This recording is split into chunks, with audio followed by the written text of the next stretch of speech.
Halo teman-teman, salam olahraga. Kembali lagi di channel YouTube ini. Channel YouTube Anton R. Di mana tempat kita ngomongin sepak bola dan politik. Karena sepak bola tak bisa lepas dari politik. Oke, begitu saja. Bridgingnya sedikit-sedikit saja. Hanya untuk meningkatkan engagement dari channel YouTube kita. Oke, hari ini kita akan ngomongin bola teman-teman, terutama dari zona Liga Champion.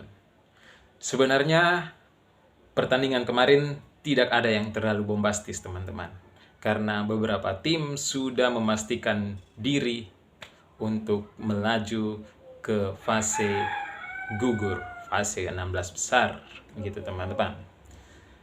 Sehingga pertandingan-pertandingannya kurang menarik, apalagi dengan Arsenal yang draw melawan PSV.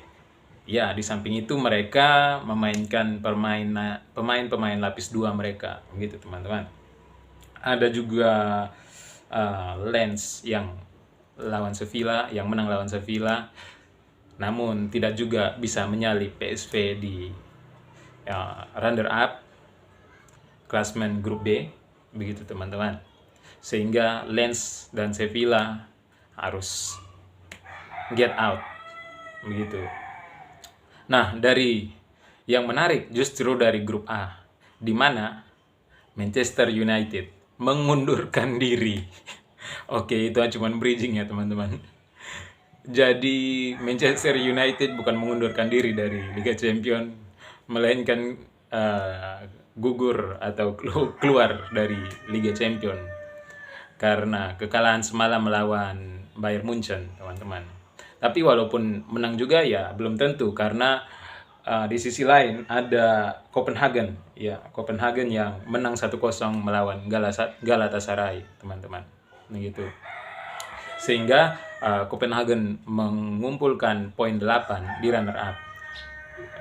Dan walaupun MU menang semalam, ya belum tentu bisa mengejar poin dari Copenhagen yang menang lawan Galatasaray.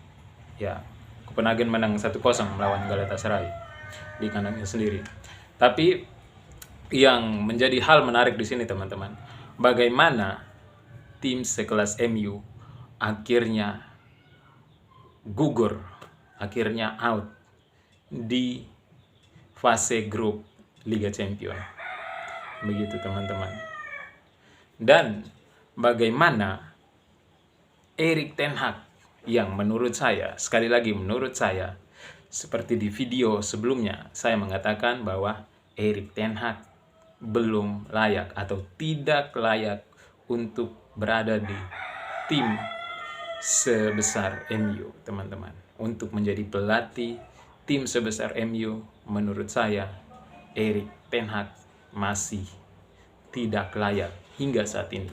Saya masih tetap pada pendirian saya bahwa Erik ten Hag tidak layak untuk berada atau untuk melatih di tim sebesar MU. Kenapa? Yang menjadi pertanyaannya, kenapa Erik ten Hag tidak layak untuk melatih di tim sebesar MU? Karena kita lihat saja, semenjak dilatih Erik ten Hag, MU menjadi tim yang tidak konsisten sama sekali, yang inkonsisten, teman-teman. Bagaimana mungkin tim sebesar MU performanya naik turun begitu? Apalagi sering dibantai oleh tim-tim kecil. Terakhir kemarin dibantai di kandang sendiri melawan Bournemouth 3-0 tanpa balas. Apakah itu yang dikatakan pelatih bagus? Sementara di sisi lain MU baru saja mendapatkan performanya yang terbaik ketika melawan Chelsea. Ketika melawan Chelsea, mereka bisa menunjukkan performa yang baik, menunjukkan juga hasil yang baik, yaitu menang melawan Chelsea. Dan setelah itu, mereka juga mendapatkan beberapa penghargaan dalam bulan itu, seperti Garnacho mendapatkan gol terbaik, Maguire mendapatkan pemain terbaik. Erik ten Hag menjadi pelatih terbaik dalam bulan itu. Namun setelah mendapatkan penghargaan, setelah mendapatkan kemenangan melawan Chelsea, harusnya performa mereka kan semakin bagus, semakin memacu. Tapi kembali lagi ke lawan Bournemouth. 1 hari setelah itu, mereka langsung down, langsung tenggelam dalam kemewahan, begitu teman-teman. Jadi ini bukan salah siapa-siapa. Ini adalah murni kesalahan pelatih yang tidak mampu mengontrol pemain-pemainnya, begitu teman-teman. Oke lah, Erik ten Hag itu merupakan memiliki strategi yang bagus untuk tim sebesar MU, begitu teman-teman. Oke, kalau soal strategi Erik ten Hag bagus. Namun soal melatih mental pemain, psikologi pemain, kekompakan pemain, konsistensi dari pemain-pemain sendiri, itu menurut saya tidak dimiliki oleh seorang ten Hag, begitu teman-teman. Sehingga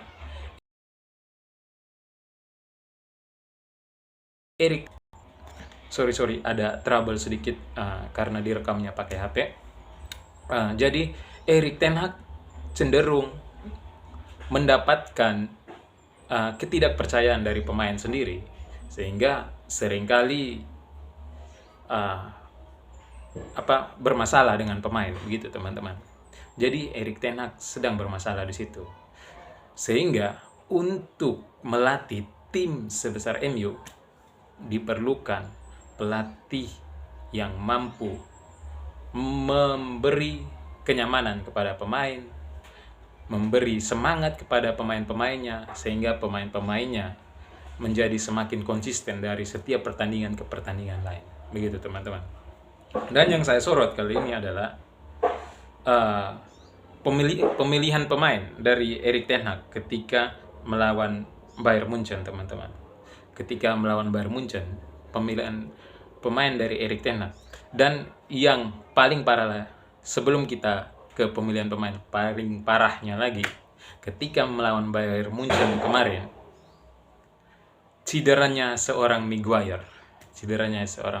Harry Maguire, itu yang menambah masalah bagi ten Hag sekarang, teman-teman. Sehingga untuk kedepannya ketika melawan Liverpool, menurut saya Erik ten Hag bakalan kewalahan. Karena apa? Beberapa pemainnya cedera. Dan juga kemarin kita tidak melihat seorang Rashford tampil, bahkan di daftar skuad pun Rashford tidak ada. Apakah Rashford cedera? Mungkin saja, teman-teman. Tapi kapan bisa sembuhnya? Tidak tahu juga. Dan apakah bisa bermain melawan Liverpool nanti? Ya, belum bisa dipastikan, begitu teman-teman, dari seorang Rashford. Sehingga prediksi saya ketika melawan Liverpool nanti, ya mungkin saja kejadian 7-0 bakal terulang lagi, begitu teman-teman. Nah, kita kembali ke susunan pemain MU saat melawan Bayern Munchen, teman-teman. Erik ten Hag memutuskan untuk memainkan pemain belakang, Diego Dalot, Harry Maguire, Varane. Dia masih mempercayai Luke Shaw.